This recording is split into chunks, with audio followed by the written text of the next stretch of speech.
긴장되는데? 아니 오늘 오랜만에 봉 선생을 제가 모시고 한번 방송을 한번 해보려고 했는데 제가 왜 이 방송을 하게 됐냐, 요즘에 그 공동 투자에 대해서 관심 있는 분들이 굉장히 많아요. 그리고 제가 사실 이거 아는 분들은 다 알 텐데 제가 공달입니다. 공달이 뭐예요? 공동 투자의 달입니다.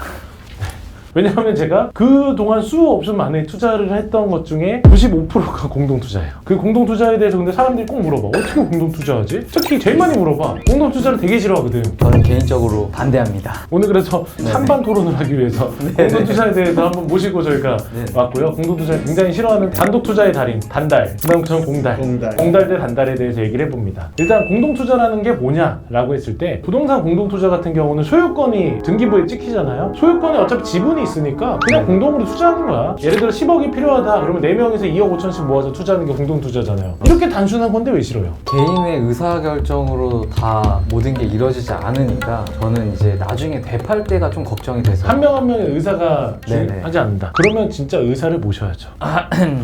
뭐 하시는지 그리고 또 싫었던 이유가 뭐예요? 사실 그게 가장 커요. 그러니까 팔고 싶을 때 시점이 내가 원하는 시점이 안 될 가능성이 크고 중간에 이제 좋은 제안이 왔을 때 공동으로 들어갔을 때는 제가 마음대로 뭘 이렇게 할 수 있는 구조가 아니기 때문에 그래서 저는 개인적으로 단독으로 가는 게 좀 낫지 않냐라는 생각을 가지고 있습니다. 단독으로 근데 투자하자고 하면 사실 투자할 수 있는 범위가 너무 짧아지잖아요. 네네. 예를 들어가지고 내가 3억 갖고 있는데 언제 10억 모아서 건물 사? 계속 그냥 손가락 빨고 있을 거예요? 그래서 계속 손가락 빨고 있죠 지금. 네.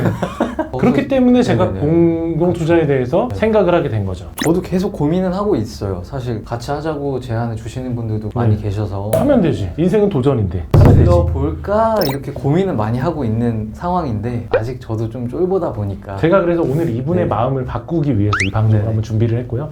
대부분 사람들이 이런 것 때문에 고민을 하잖아요. 제가 그래서 오늘 이거 확실히 한번 깨보겠습니다. 제가 2명, 3명, 4명 다 해봤거든요. 공동투자 6명까지 해봤어요. 최근에 6명에서 공동투자를 했어요. 굉장히 새롭죠. 공동투자라는 거 저도 비슷한 생각이에요. 이게 보통 개인끼리 투자한다라고 하면 개인 지분으로 들어가야 돼. 근데 개인 지분이 보통 가족관계가 아닌데 3인, 4인 이상이 될 경우에는 은행에서 되게 싫어해요. 아니 너네 무슨 사이인데 이 건물을 사? 너네끼리 이거 어떻게 하려고 해서 건물을 사는 거야? 근데 저는 이렇게 얘기해주고 싶죠. 사업하기 위해서 샀는데 왜 그래? 라고 얘기를 해주고 싶은데 이런 거를 아직까지 좀 보수적으로 차단하는 은행들이 몇 군데 있어서 이런 거를 잘해주는 은행을 일단 선정을 하는 게 1번입니다. 그래서 그 지점장님이랑 커뮤니케이션이 되게 중요해요. 어디가 잘해주나?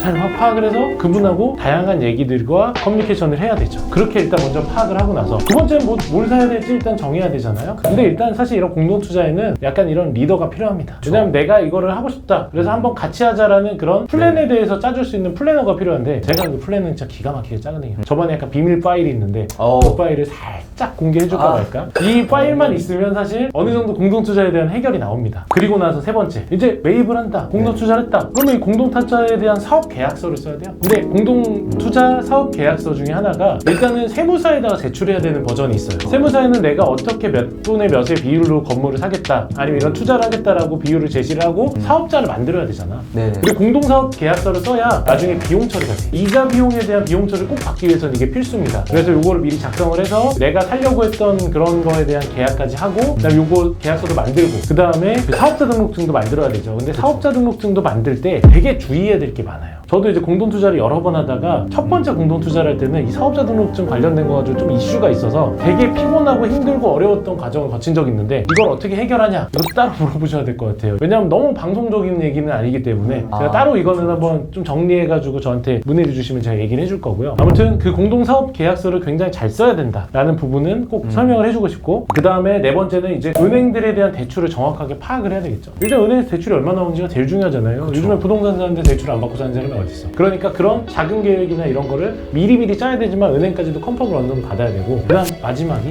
공동투자에서 핵심이 뭔지 아세요? 급하는 계획 아니에요? 그러니까 그 계획에 대한 디테일한 계획서와 계약서를 쓰고 저랑 많이 거래를 해보지 않은 분 같은 경우 공증까지 받아요. 이걸 왜 해야 되냐? 결국에는 문서화를 하지 않으면 사람들이 싸워요. 근데 이걸 어느 정도로 디테일하게 써야 되냐? 옵션을 여러 가지 거는 거예요. 저희가 예를 들어 부동산 투자를 해서 파는 순간까지 봉 선생님께서 얘기한 것처럼 여러 가지 리스크에 대해서 얘기를 했잖아요. 그 리스크를 모두 다 적고요. 하나부터 열까지 다 적어요. 물론 되게 귀찮은 작업일 수 있겠지만 저는 공동 투자할 때 꼭 적습니다. 예를 들어서 4명이서 투자를 하는데 한 명이 한 6개월만 있다 빠지고 싶어. 그럼 저희는 딱 써요. 우리가 정해진 기간 안에 팔고 그 전에 나갈 사람은 그냥 원금만 받고 나가라. 아예 사전에 다 적어버려요. 그 다음에 우리의 목표 가격까지 적어요.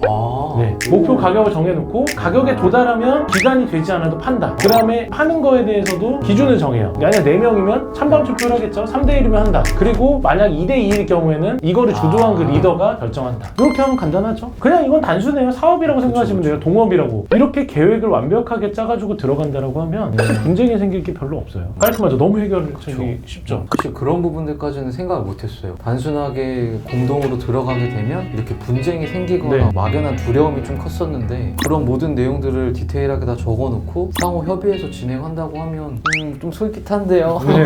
제가 되게 장려하는 것 중에 하나가 우리 같이 일하고 있는 사람들끼리도 투자하면 좋을 것 같고, 그리고 이게 또 사람들이 같이 해보면 알아요. 이 사람이 어떤 사람인지. 나랑 맞는 사람과 안 맞는 사람을 구별하기도 되게 좋더라고요. 아무튼 공동 투자를 할 때 근데 제일 핵심은 한 명의 리더예요. 그 사람이 어떻게 잘 끌고 가줄 수 있는지, 그리고 그거에 대한 계약서를 어떻게 잘 작성할 수 있는지. 이 정도면 뭐 사실 공동 투자 다들 하겠는데요. 그리고 제가 궁금한 게 또 하나 있었는데 지금 대표님은 이제 네.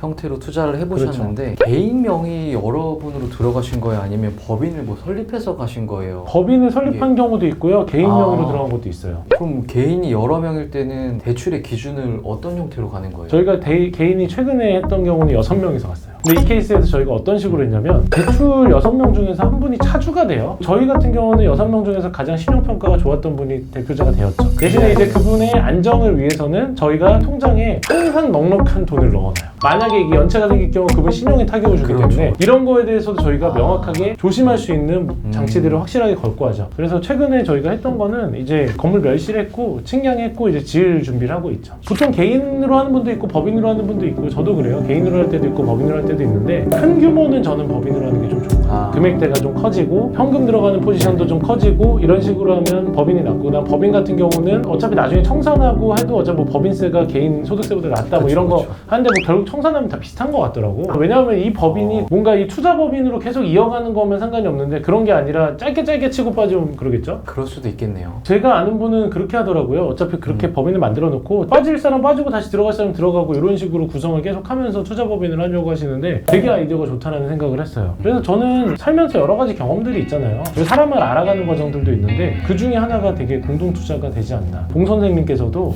앞으로 이제 살아가야 될 날이 엄청나게 많은데 그러면서 한 번쯤 공동 투자를 해보면서 사람도 좀 알아가고 그런 관계도 한번 맺어보고 이러면 되게 좋지 않을까라는 작은 생각을 좀 해봅니다. 오늘 끝으로 봉 선생님은 지금 이 얘기를 듣고 지금 제의가 온다면 공동 투자를 하시겠어요?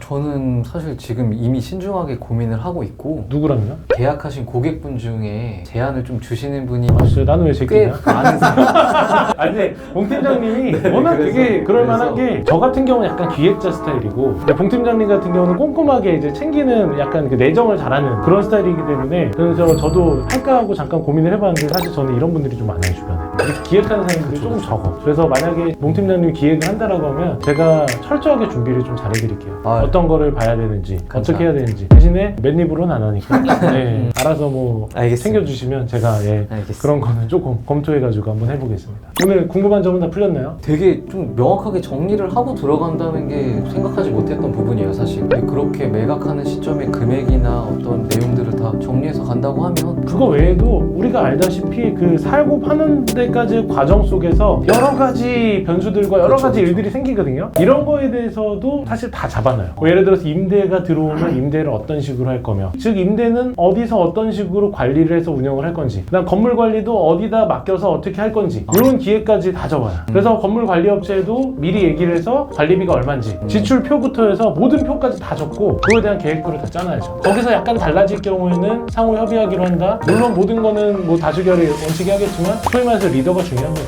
그래서 그 리더가 되는 사람의 역할과 역량이 되게 중요하지 않나요? 그런 거에 대해서 만약에 하시다가 고민되거나 어려운 거 있으시면 말씀 주시면 제가 조금이라도 더 다른 팁과 의견들을 좀 남겨드리겠습니다.